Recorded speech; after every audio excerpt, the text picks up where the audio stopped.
Hey, what up, beautiful people? This is me, the Infinity Midwife, coming to you once again. I hope y'all are taking care of your minds, your hearts, and your whole being. You guys, I'm making this video because I've been holding on. I've been holding on for a very long time on the things that went down in my personal life.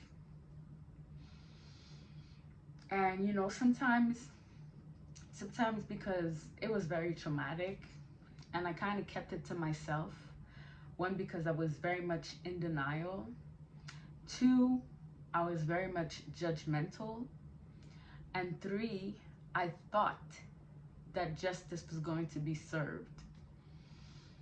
And as I'm evolving on my spiritual path, I think that one of the ways that we can bring ourselves justice is by speaking the truth. So that's what I'm gonna do tonight, guys. I don't know how long this video is gonna be, but if you stay with me and you listen to my story, maybe it might help you on your journey. Maybe it might help you liberate yourself.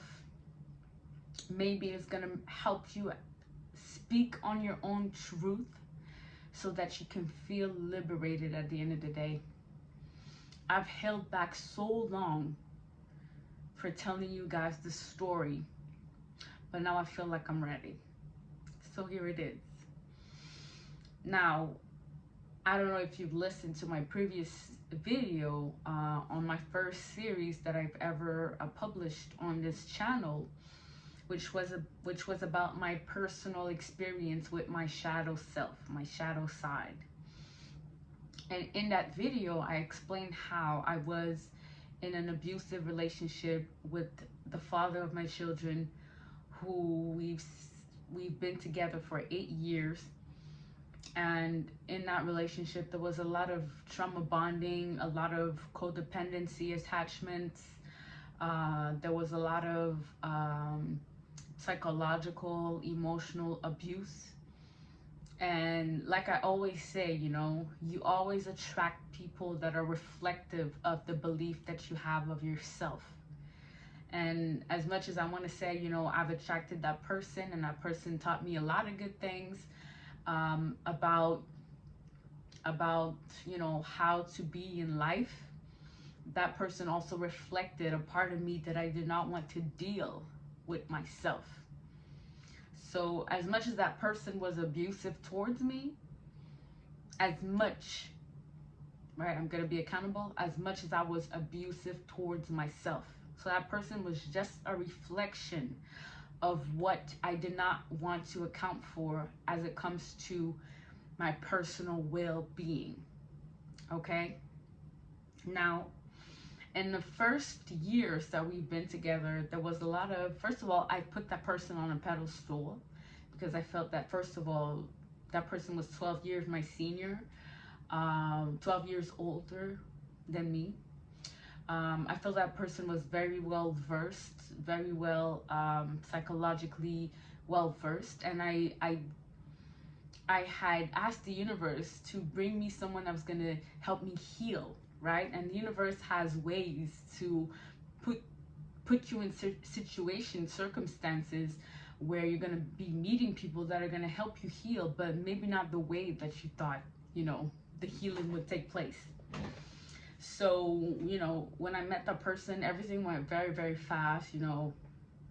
I remember that initially, like, it was just, good times, and then it became very much quickly committed because we had children together in the very, very early times of getting together. And there was a lot of red flags that I've ignored because, again, I had this trauma bonding of, wanting to find my savior, wanting to find someone who was going to do it for me and help me heal and help me grow, which in turn was that, right? That person really helped me grow on several levels.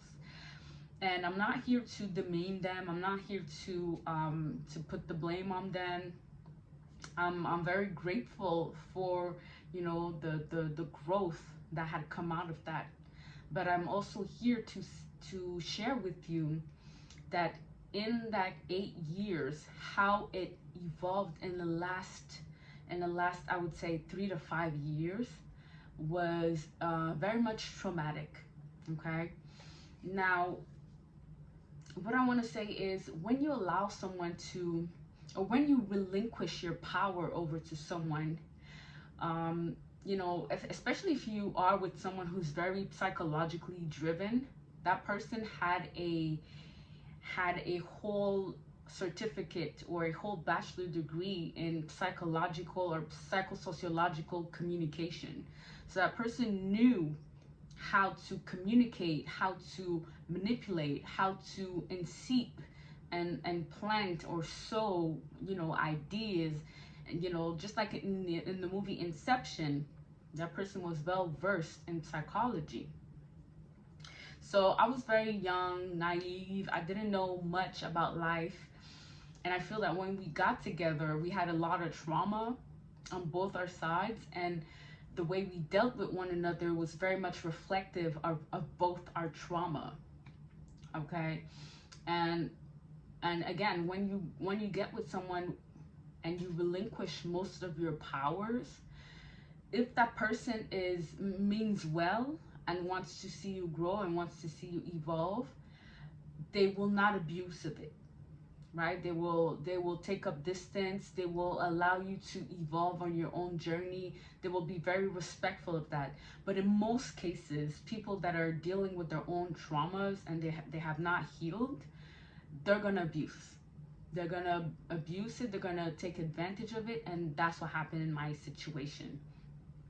So, what I'm here to say is there was a lot of trauma bonding. There was a lot of attachment, codependency that were really unhealthy in the relationship. And so when you give away your power, you really look up to the person for almost everything. And that's what I did.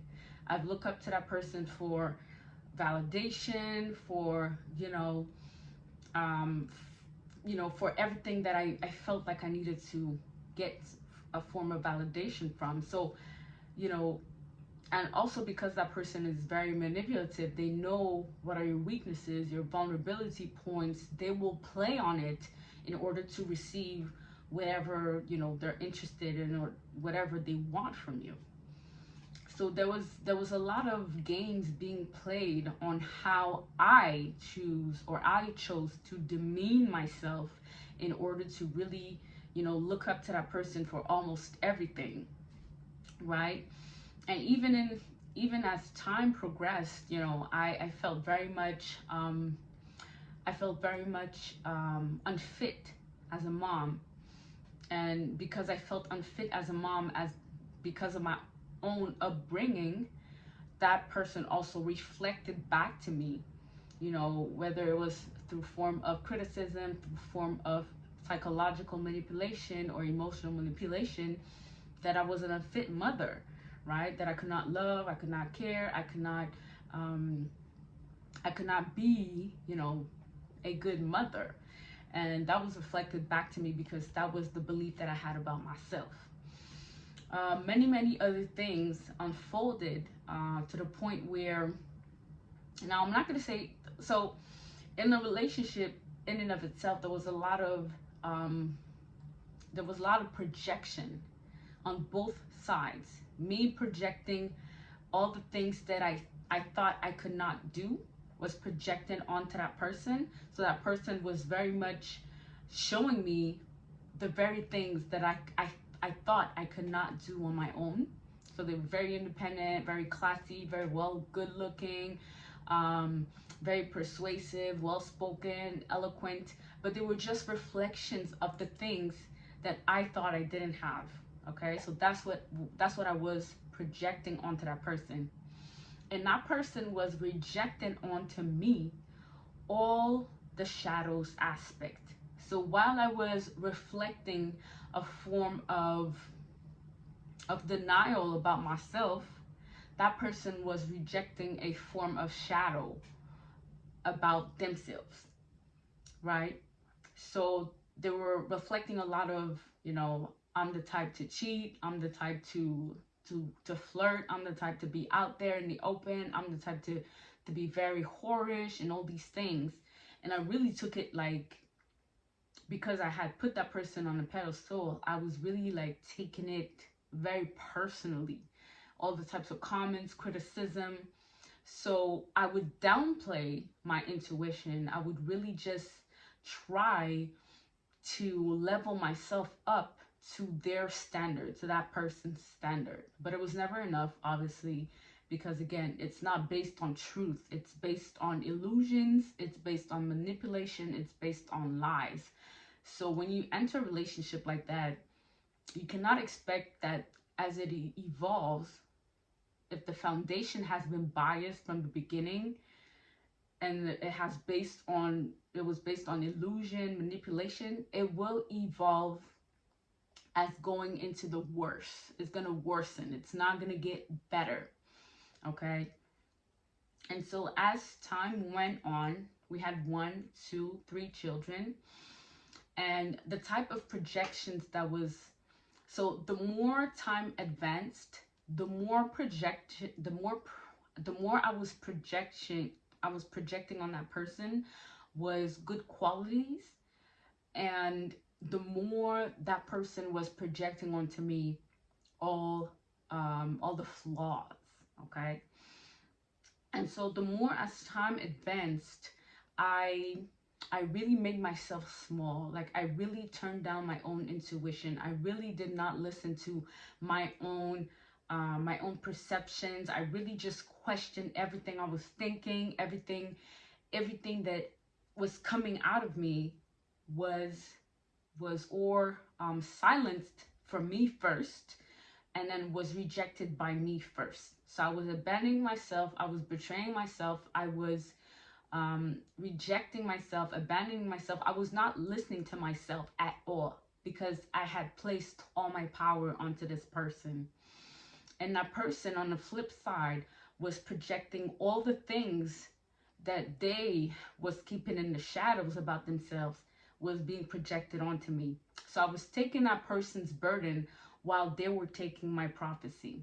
So there was this imbalance exchange of energies, where that person was being uplifted with the type of energy I was sending them, and that person was in turn sending energy that would really much diminish me, right? So there was this struggle of power that was ongoing for, I would say, the good 8 years that happened.